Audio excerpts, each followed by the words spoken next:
Com certeza você já ouviu falar da Via Sacra, já viu os símbolos na igreja, das estações, do Calvário de Jesus, ou já rezou em algum momento também essa oração tão conhecida e tão preciosa da nossa igreja. E essa é de fato uma oração que nós rezamos muito durante a Quaresma, mas também em outros momentos dos nossos dias, enfim, do nosso ano. E é a oração em que nós seguimos os passos de Nosso Senhor, desde o julgamento de Pôncio Pilatos, quando ele foi condenado à morte, até o momento do seu Calvário e da sua morte na cruz. Os que não conhecem essa devoção, com certeza conhecem os quadros que ficam pendurados em quase todas as igrejas.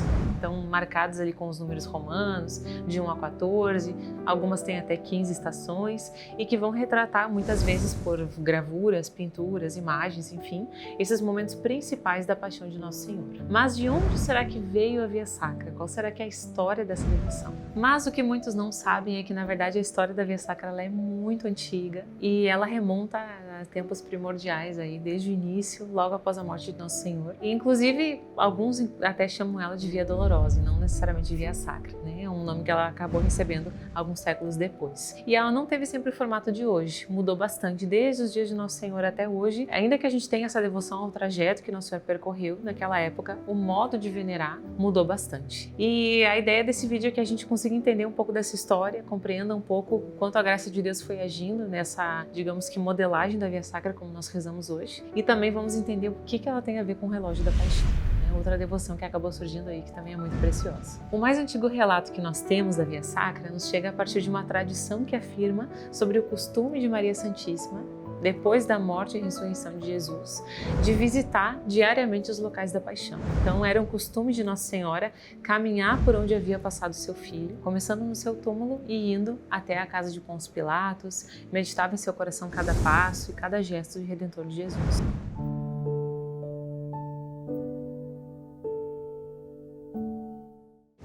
Assim como ela fazia, outros também passaram a fazer também, se espelhando em Nossa Senhora. E que depois foi se popularizando e se tornando algo aí muito comum naquela época, né? Então já começou naquele momento essa devoção. Mais tarde, depois que o cristianismo foi reconhecido por Constantino, no século IV, o caminho entre a casa de Pôncio Pilatos e o Calvário, ele começou a ser marcado nos locais em que os cristãos se reuniam para rezar e para venerar. Ainda que não tivesse as orações prescritas como nós temos hoje, já havia no início essas marcas do caminho de Nossa Senhora em Jerusalém. Depois São Jerônimo, também mais ou menos nessa época do século IV para o século V, ele viveu uma parte da sua vida em Belém e ele também foi testemunha dessas multidões de peregrinos que se reuniam nessas regiões aí de Belém, de Jerusalém, que iam até Jerusalém para visitar os locais santos por onde Jesus passou e fazer esse caminho da cruz em Jerusalém. No século V, a igreja percebeu não só o desejo crescente dos fiéis de visitar esses locais por onde Jesus passou, mas o que aconteceu foi que já era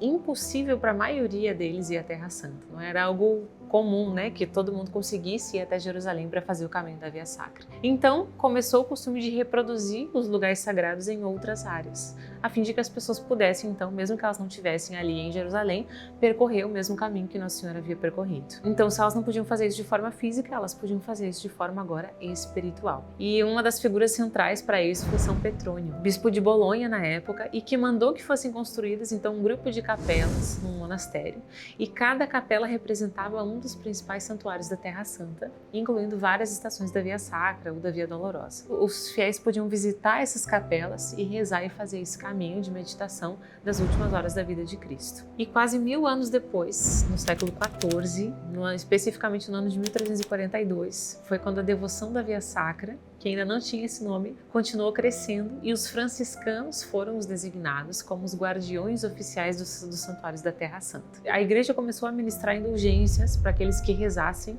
nesses pontos específicos do caminho da Via Sacra. Então, quem fosse, por exemplo, lá para o pretório de Pôncio Pilatos, onde Jesus foi condenado, ou para o local onde Jesus encontrou com Nossa Senhora no Calvário, ou para o lugar onde ele falou com as mulheres, despido pelos soldados, enfim, todos esses momentos da crucificação são momentos em que, se as pessoas passassem e rezassem, elas iam lucrar indulgências. Esses locais que recebiam as indulgências, eles eram todos, claro, estações da Via Sacra. Então a gente está falando aí da primeira, da quarta, da quinta estação da Via Sacra, e um peregrino inglês chamado William Way visitou a Terra Santa nesse momento aí 2 vezes, e cerca de 100 anos após o estabelecimento dessas indulgências. E aí o que ele fez foi descrever o modo como os peregrinos percorriam as estações. E curiosamente ele percebeu que até então a maioria começava no túmulo de Jesus, percorria o caminho até Pilatos, como se suspeitava que Nossa Senhora também fizesse. E na época do Way, o costume ele estava mudando. Os peregrinos eles começaram a percorrer um pouco diferente as estações, né? Eles começaram a percorrer de ordem cronológica. E aí nesse momento do século XIV acontece algo crucial, que é aquele momento lá em que os muçulmanos tomam a Terra Santa e os fiéis cristãos eles começam a ter dificuldade de acessar esse lugar sagrado. Pela impossibilidade dos peregrinos chegarem até Jerusalém, aconteceu que a igreja começou a instituir essa devoção em outros lugares. Então não era só necessário mais ir até Jerusalém e rezar lá em Jerusalém, nas igrejas, para lucrar a indulgência. E fez com que a devoção começasse a se expandir para outros lugares, especialmente na Europa. E foi em 1686 que o Papa Inocente XI deu aos franciscanos a permissão de erigir estações da Via Sacra em todas as suas igrejas franciscanas. Permitiu que todo franciscano ou um fiel leigo associado à ordem que rezasse o caminho da cruz diante dessas estações lucrasse indulgências também. Com o tempo, isso também se ampliou, já não era mais necessário que fosse apenas franciscanos. O Papa Bento XIII, em 1726, permitiu que todo e qualquer fiel pudesse lucrar essas indulgências, mesmo aqueles que não tivessem ligação com a ordem dos franciscanos. 5 anos mais tarde, o Clemente XII não só permitiu que as estações fossem construídas em todas as igrejas do mundo, como também fixou um número, que agora eram oficialmente 14 estações da Via Sacra. Alguns anos depois, o que era uma possibilidade tornou-se, na verdade, quase que uma obrigação, porque o Papa Bento XIV, ele insistiu que toda a igreja deveria possuir a Via Sacra com as 14 estações, 14 cruzes e de preferência que tivesse alguma imagem ou pintura que tornasse isso visível para os fiéis. Isso é o que acontece então nessa época e é a partir então do século XVIII que acontece de fato disseminação de igrejas sendo construídas com a Via Sacra nas paredes. É o que a gente percebe a partir dessa data. Desde então, nós temos feito essa oração da Via Sacra nas nossas igrejas e é um exercício piedoso que enriquece de fato nossa vida espiritual e que também possibilita a indulgência plenária. Não sei se você já sabia disso, mas quem reza a Via Sacra diante das estações físicas, indo de uma estação para outra e cumprindo também os outros requisitos de indulgência, né? No caso, a confissão, a comunhão do dia, a oração pelas intenções do Papa, enfim, tudo isso são as condições para que seja possível lucrar a indulgência nas nossas disposições aí estabelecidas pela Igreja. Para conseguir essa indulgência, também é preciso que se façam 14 leituras piedosas, uma para cada estação,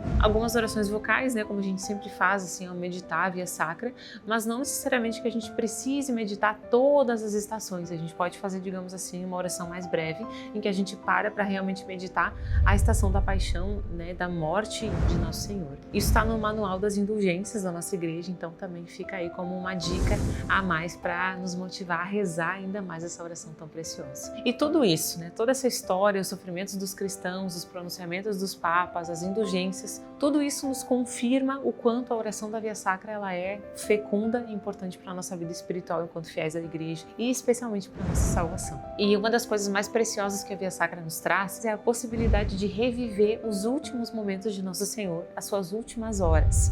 É daí que nasce uma outra piedosa devoção que tem se tornado muito famosa aqui no Brasil nos últimos anos, que é a devoção do Relógio da Paixão. E o que consiste essa devoção? No Relógio da Paixão a gente vai rezar hora por hora os sofrimentos que Nosso Senhor passou desde o momento em que ele é preso para começar o seu julgamento, ou seja, desde a noite de Quinta-feira Santa, após a Santa Ceia, até o momento da sua morte na cruz, às 3 da tarde de sexta-feira. Então nós estamos falando realmente de um relógio que vai acompanhando hora por hora os sofrimentos que Jesus foi sofrendo, né, foi vivendo ao longo dessas horas, desde a sua prisão até o momento da sua morte. E tem muitas pessoas que têm meditado nessa devoção porque justamente começam essa oração acompanhando Nosso Senhor após a Santa Ceia e hora por hora vão meditando.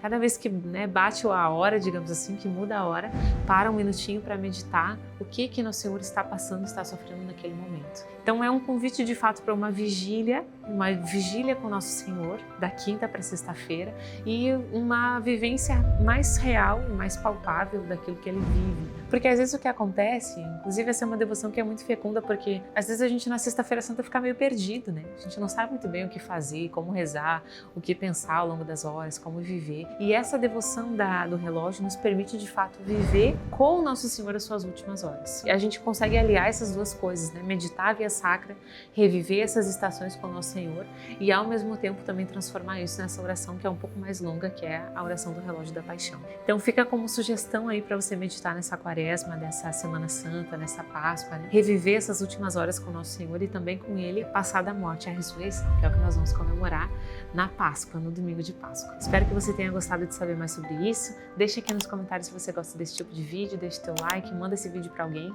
e a gente se vê no próximo vídeo. Até lá!